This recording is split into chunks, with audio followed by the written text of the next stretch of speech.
Hello, my name is Jason Nussle, and this is my presentation for my 4880 capstone class. I will be going over my hybrid SDLC model that I made, and I will also be going over some of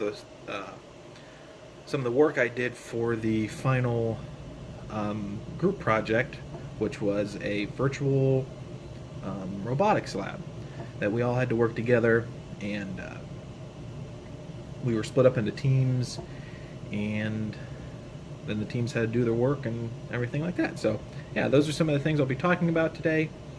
I'd like to start with my hybrid model. But before I get to my hybrid model, I would like to talk about some of the other models some of the other models and things that I took from those models and made into my own, kind of. So I'd like to talk about those things first. The first model I researched was the waterfall model. Um,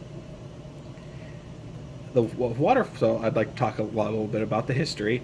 The waterfall model was first used by Herbert D. In his presentation about advanced programming methods for digital computers in about 1956. The process became more formal from an article in 1970 and was written by a man named Watson W. Royce. Royce's article mostly talked about how defective this model was for software engineering, in the software engineering field. The earliest time this the earliest moment, or whatever you'd like to say, of when this model was actually called the waterfall model was roughly back in 1976. I might have miswrote that. So now I'd like to talk about like the different phases SDLC models, system development lifecycle models, have. So for this one, it has 5 phases. It has requirements, design, implementation, verification, and maintenance. In the requirement phase of the waterfall model, a document is made of what the client needs and needs to be done by the project team. The next phase is the design phase, and this is where the requirements are turned and thought about and shaped, you could say, into a prototype. The next phase is the implementation phase. This is where the prototype is almost put into action to see if it works properly. The next one is verification. In this phase, it is like given to the client to see if this prototype that's actually made is what the client requested. And the last is the maintenance phase, where this is keeping the product running properly, making sure that it doesn't mess up and things like that. So some of the advantages I saw for the waterfall method is how little work is actually needed to get up and running and working properly. The product team can almost just go talk to the client right away, get the requirements, and just start working. And another advantage I found was that the model is very linear. So some of the other models that I'll be talking about, you can go from phase 1 to 2 to 3, back to 2 again, and then you can go to like 4 or 5, and then you can go all the way back. They jump around a lot. This one, the waterfall model, you just go from 1, 2, 3, 4, you just right down the line. So there's really no way for extra costs to be added in, or changes, or there's not really any unforeseen things that can jump out in front of you and mess up this model. Now I'd like to talk about the disadvantages of this model. The model really isn't used that much in today's world because of these disadvantages. So in this model, there's not really any point in time other than at the very beginning, at the very beginning, where you go and check in with the client. Needs change sometimes, and requirements change sometimes. Sorry about this. And if you don't check in with the client or anything like that, things can go wrong. Like I said, needs change. So the client might need the product to do this. Next day, it might need to go further than that, or maybe it doesn't need to do what they asked anymore. So, not checking with the client in any of these phases is a real disadvantage, and it can come with major costs. So since you don't stop, you talk to the client once and you just go your own way and keep going, and you don't come and talk to them again until the product is pretty much done. And that can cost the client and possibly even yourself definitely time and money. Making the same product or program or whatever you're working on 2-3 times can be a huge disadvantage.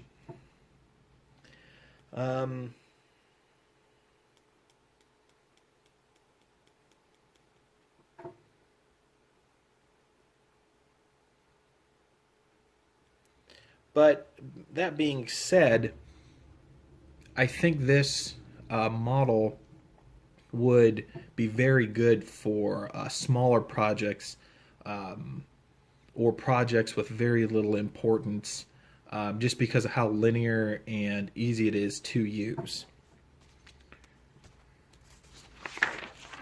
The next model I researched was the spiral model.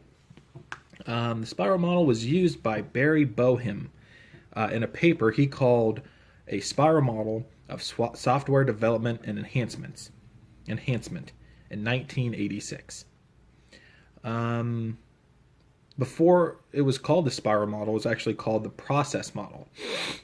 And Boehm even himself had different names for it, and he even called it at one point the process model generator. So for the phases of this model, it has many of the same phases as the waterfall model, but it does it just a little differently. So this model adds in risk management, and why it does that is because you can go back and change things. So this model goes around and around, and starting at 1 and working its way around, and then it can just keep going around and around. That's probably not a good explanation, but so it can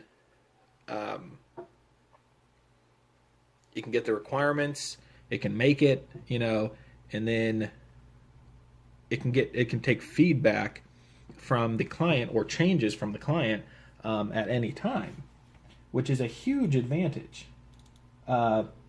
Not being able to, unlike the waterfall model where it doesn't take any feedback in and it just keeps going, this one can take feedback in at any time. It has 4 main phases. It has the first phase where you determine the objectives. So like the waterfall, it's asking for the requirements, and then identifying and resolving risks. So this is the risk management part. So it takes the objectives and it finds which ones are worth making. So the client's asking for A, B, and C, and you bring in a risk analysis, and it'll say like, okay, you can't do A because it's the probability and everything, it just won't work. So, but B you might be able to do, and you can definitely do C with what you have. So this opens up a whole nother thing of budget and time and things like that, because they can demand, or they can ask, the client can ask for 2,100 things or whatever like that, but that's just not plausible. It's just too risky. So then after it identifies and resolves the risk, so you identify, you find out which ones are risky, and then you resolve it, and you figure out how to work around it or work with it. The next phase is development and test. So in the waterfall model, it had pretty much two separate phases for that. It had, the second phase was design, so that would be the development part of it, and then the next phase was implementation. So both of those, phases 2 and 3 from the waterfall, are put into one here. And this is once again where you'd make it, and then you would test it and work with it some. And then the fourth phase, this phase only has 4, and the fourth phase is planning for the next iteration. So how I understood this one is work on a portion of it, and then test it, and then plan for the next portion of it. So the first phase was determine the objective, so you find out what needs to be done. Then you do risk analysis, figure out which ones can and cannot be done. And then the third phase is designing and testing. So that you actually do most of your work there. So you can do portion of it and then work and test it, and that portion's good. And then, but if it's not good, the fourth phase, you plan for the next iteration. So in the fourth phase, you can actually continue working on the same part of the project that needs to be done. So let me get back to my paper. I kind of went off. So it has risk management in it. So some of the advantages is that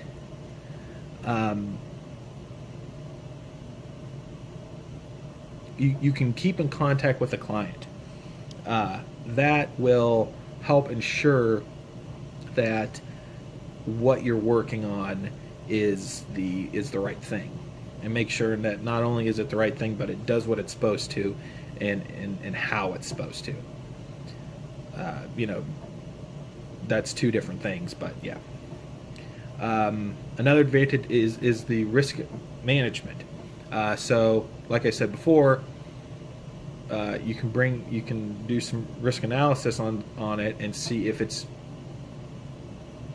worth doing, and if you can do it with your budget and time and people and everything like that.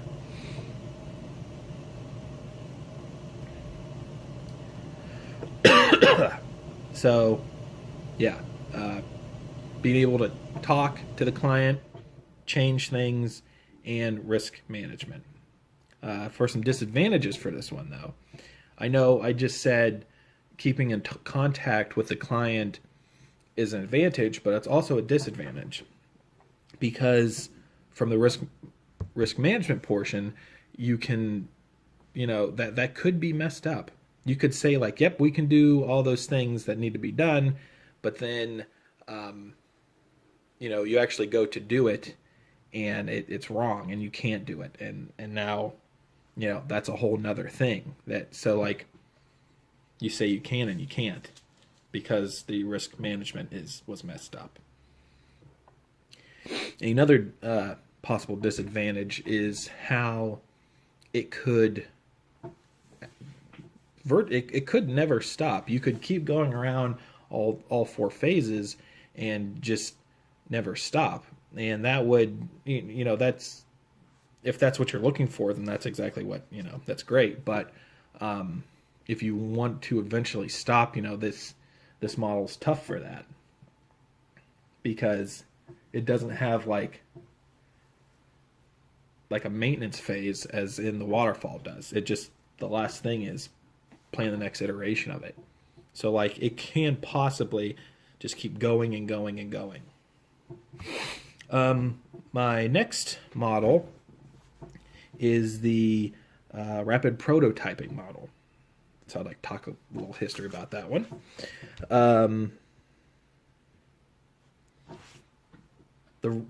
So rapid prototyping is also called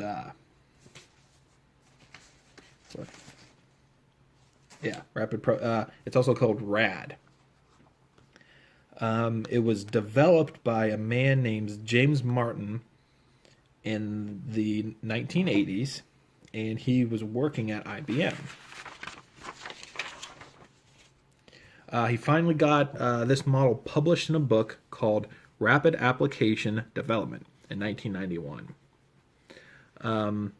Other people throughout the years would change and alter it to help improve the usability in other areas. So not only is this good for like application and programming, things like that, but like it could possibly be used for engineering and other things like that. So this one also has 4 phases, like the spiral does. The first phase is called the requirement planning phase. And this phase is where the whole project team will agree on the problems. The second phase is called the user design phase. In this phase, the project team talks to the users or the clients to get more information and to start designing the prototype. So the first phase was for them to like mainly figure out what the problem is, not even really to figure out what the client wants or anything like that. It's to find out what's messed up or what needs fixed. The second phase is actually a very large phase, and this is where they actually start to design, not build or start creating, but start just designing what is needed. The next phase is the construction phase. Now this phase is actually where they take all those all the notes on what problems are happened, and notes from the client or the users, and the design notes from the last phase, and this is where they actually start to construct it. The last phase is called the cutover phase. This phase can have testing and user training to the product. So unlike the other, well, I wouldn't say unlike the other, they make a whole, so for this model, they have a whole phased, devoted just for testing and training. I thought that was very interesting. Some of the advantages of this system are that having the project team and the users talk and exchange ideas can greatly increase the end product. So the waterfall method, you get the requirements and everything right away, and you just run with it pretty much. The spiral model is you make it, but they have a lot of feedback that they can give you. So like they can interject whenever they want to, and you can change it, not at the drop of a hat, but relatively easy. This one, the second phase, you work with the users and the clients. So yeah, they might tell you what's wrong and everything like that, and tell you, and you have to figure out how to fix it, but you work with them to get it done. Another advantage of this is it does have in the second phase, it does have risk analysis. So unlike the waterfall model, This, but in exactly like the spiral model, you can figure out what is needed, what can be done, and what could be done for this method. Risk analysis is always a huge part. I think it's a great idea to have it in there, and I don't see why more models don't have it in.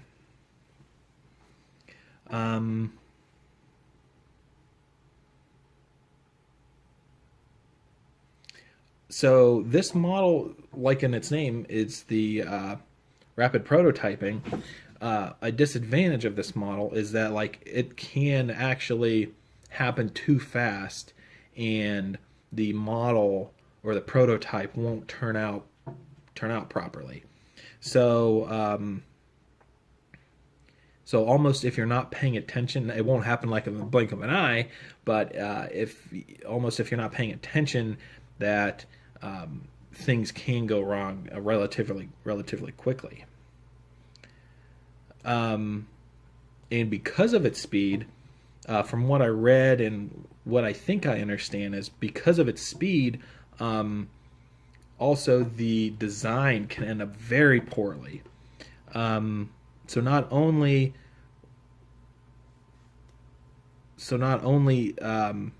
if people aren't paying attention, things can happen, but the client and the person, and the team can actually come up with a very poor design, and it, nobody wants a bad design of anything. So my next one was Agile. From what I read, the model was developed in 2001 when a group of software developers came together, and they wrote a book called Manifesto for Agile Software Development. Some of the developers were Cockburn, Sutherland, and Schwenberg. I'm not sure if I said any of those names right. So this model is still being, how do you say it, like improved on and changed, and being modified and altered to fit different people's needs. So this model is very different from the rest of the models in ways, but it's also very similar to the spiral model. And well, let me just talk about it. Okay, so it has seven phases that I found. The first 3 phases are purely design, not research or interviews or anything like that. It's purely design, and I think that's very awkward because even the rapid prototyping talked about in the second phase, in the first and second phase, talked about the client and understanding what you're doing. I thought it was very weird that the first 3 are design.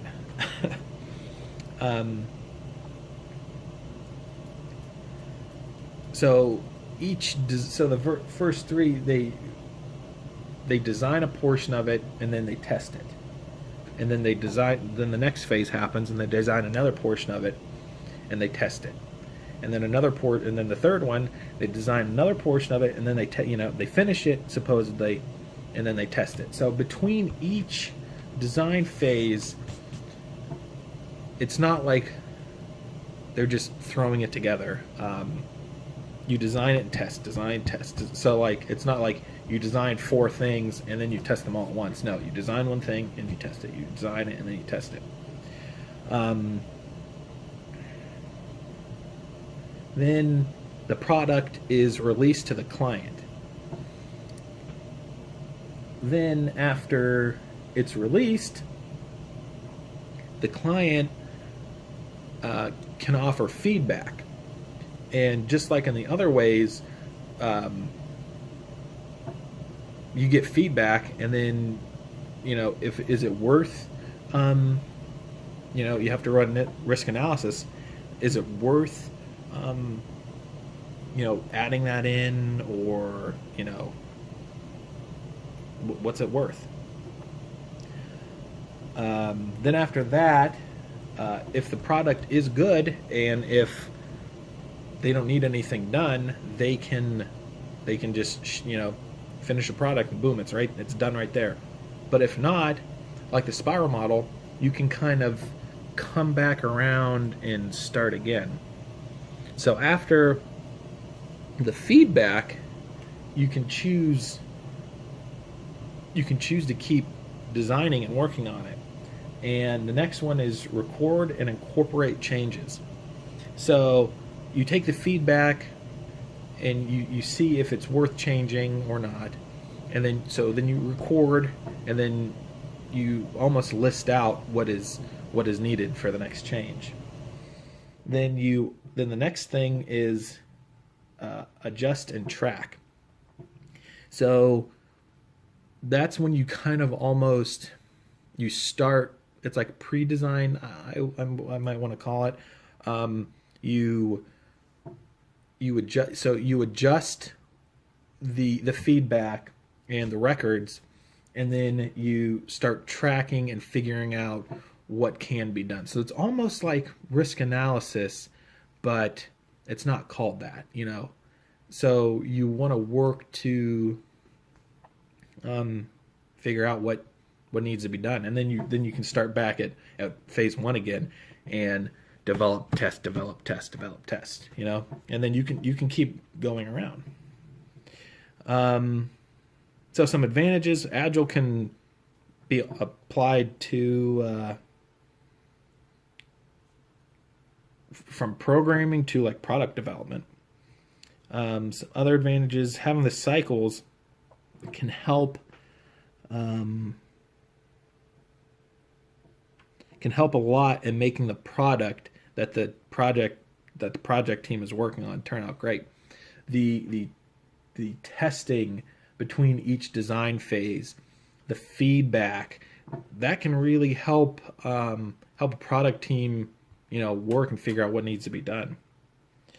I really like how they work in the tests and work in the tests. I think that's a really good idea, and I think it can really make something. And then how they take the feedback too, I think that's very interesting. Not they make it and they test, and they test, and then you can give it to them and see if they like it, and if not, you can bring it back with their feedback. So not only will they give you, like, you get users like hands-on. That's really great. You can really do a lot with that. So what I read is that there's very little, for a disadvantage, there's very little documentation that is done.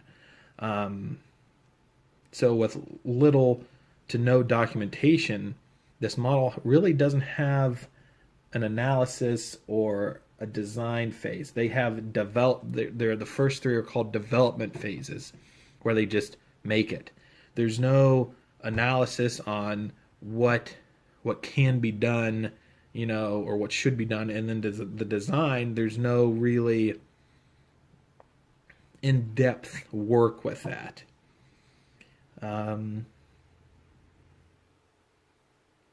that's it for that. So now I'd like to talk about my own hybrid model. I really don't have a name for it or anything like that, but my own has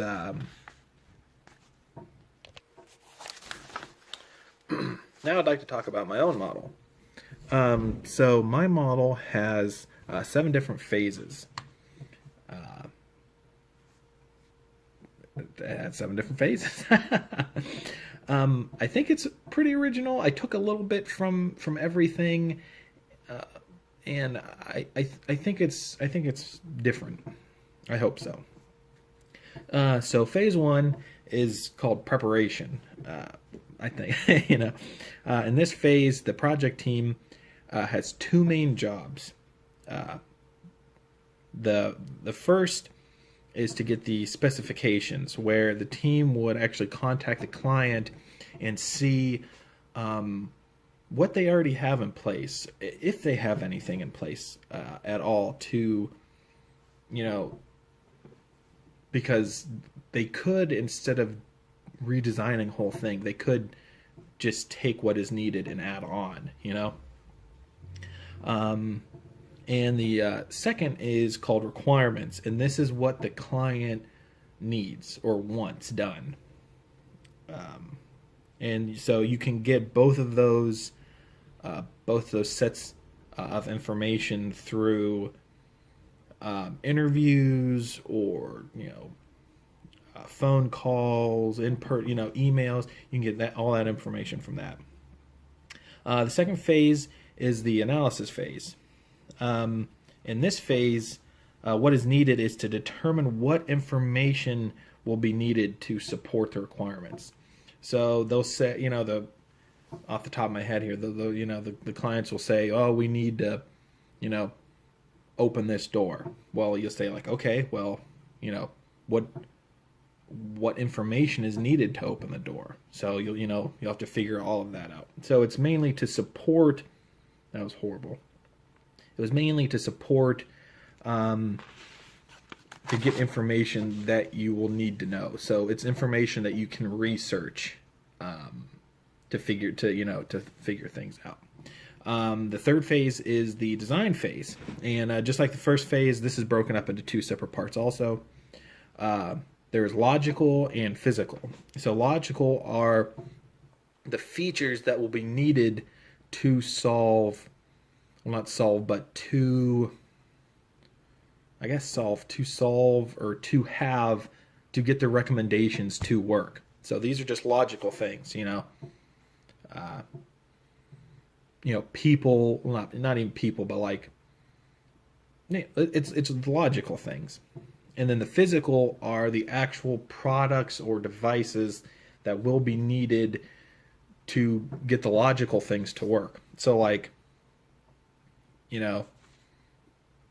people would be a good product, something physical, people, or people, devices, programs,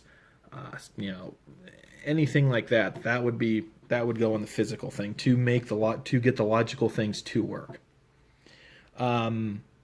Phase 4 is the feedback phase. So in this phase, the project is shown, handled, and worked with by the client and users. So with this, here comes some risk management. Feedback could be great, and they'll say that everything's perfect and you don't need to work on anything else. Or the feedback is, we'd like to change this or this or this. So with that,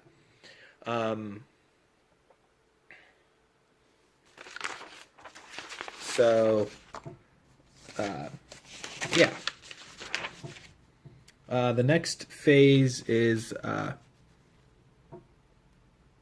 improvisation, and a lot happens in this stage. In this stage, you take the feedback from the last phase and be reviewed from the product. Oh, okay. I kind of messed up my own thing. So the fourth phase was just to gather information. The fifth phase is where you take that information, and that is when you run risk analysis. In this phase, the feedback from the last phase will be reviewed from the project team. During the review, each improvement point, you could say, will undergo a budget and risk analysis. The budget will help both the client and the project team understand how much it'll cost to fix or improve, and the risk analysis to see if it's even possible to get it fixed or improved.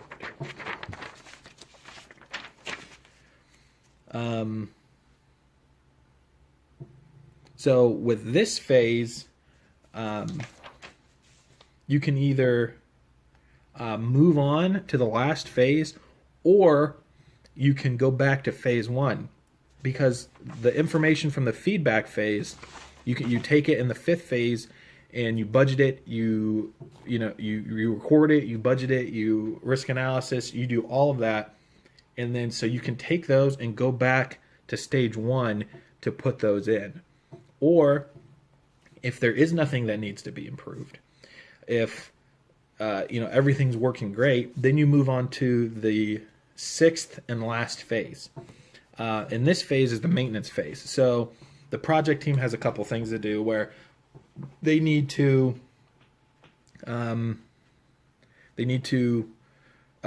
figure out some support for this project, and they also need to figure out